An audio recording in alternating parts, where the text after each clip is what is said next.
Hi, as a subscriber to this channel, you may be interested in this eyelid surgical manual which has just been published. Don't be misled at first glance by the conventionality of the contents list. Based on a career's worth of personal experience, this book explains the principles behind each operation and gives illustrated step-by-step instructions on correcting common lid conditions, which, let's face it, make up 80% of our surgical workload. It is peppered with surgical pearls to help you get it right first time. Although primarily aimed at surgeons in training, even seasoned experts may find some interesting ideas in these pages, as several of the techniques described have yet to reach other books. These include the Meibomian orifice line's superiority over the grey line where suture holding is concerned.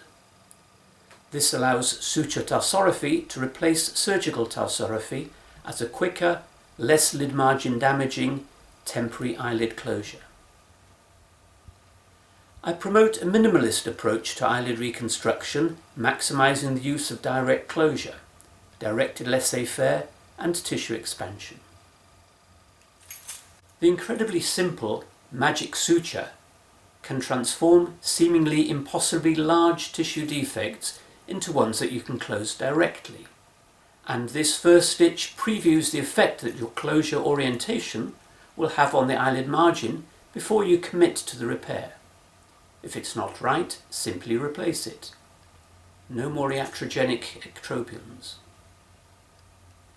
Medial canthal thermoplasty is a seductively simple way of correcting medial canthal laxity. For lid margin tightening, I promote the simpler and safer BIC lid margin resection over the irrationally popular lateral tarsal strip. This manual is published by Springer in a hardback and an e-book version. To avoid expense, you may prefer to ask your institution to buy a library copy. Incidentally, I have no financial interest in promoting this book. I simply wanted to make you aware of this resource which can improve your surgical outcomes. Thank you for your attention.